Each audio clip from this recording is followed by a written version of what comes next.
What if the only food left on Earth was Surströmming?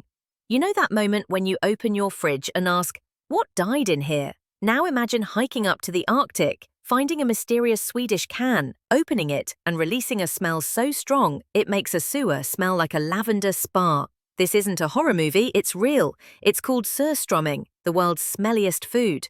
And today on Crazy Maybe, we dive nose first into a hypothetical future where it's the only food left for humanity. Buckle up, your nostrils are not ready. What is surströmming?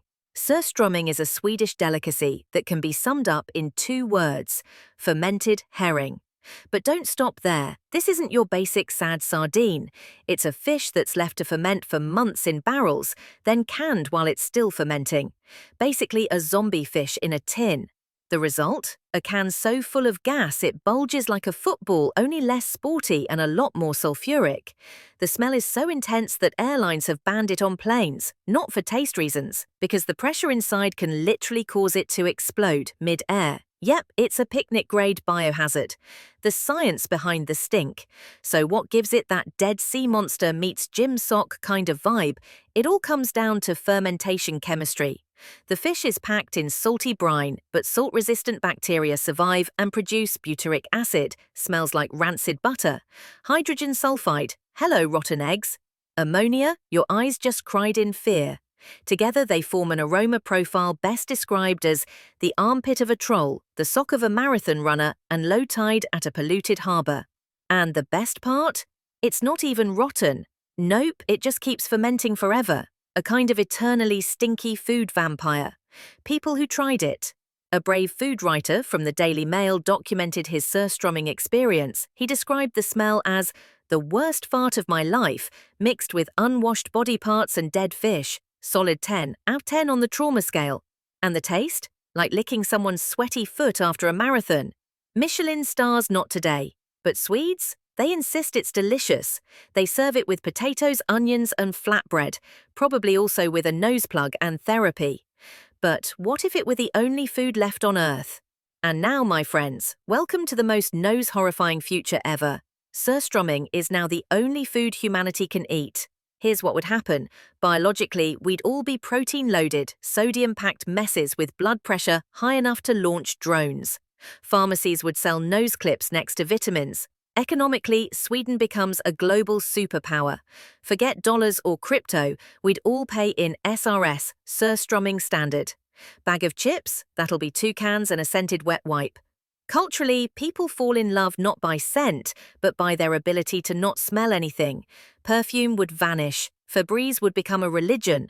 Transportation-wise, airlines would offer smell-proof chambers and lavender mist helmets. And Elon Musk? He'd probably launch a Mars mission just to escape the stench.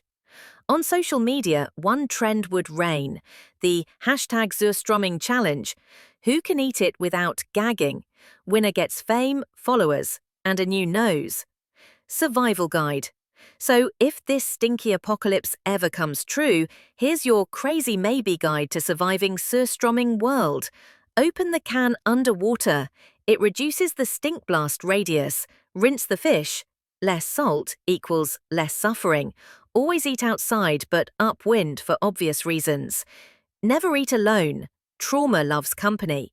And remember, if you're sweating while eating it, it's not fear, it's the salt punching you from the inside out. So there you have it. A world where the stinkiest food ever becomes our only choice. Where noses riot, cans are bioweapons, and family dinners end in air freshener fights. But if you made it this far with me, congrats! Your survival instincts are stronger than your sense of smell. Subscribe to the channel, smash that like button like a bloated fish can, and share this video with someone whose nose deserves a good challenge. Because here on Crazy Maybe, even the stinkiest scenario has a weirdly scientific twist. In 1981, a man in Germany was evicted for opening Surströmming in a stairwell. In court, they opened a can as evidence. The trial ended, along with everyone's nose hairs. In Hong Kong, political activists used Surströmming as a protest weapon in government buildings. No one argued back, everyone just ran. Scientists are now studying Surströmming bacteria to develop biofuel. Yes, one day your car might run on fish stank. And remember, when life gives you Surströmming, don't sniff it, sell it on TikTok.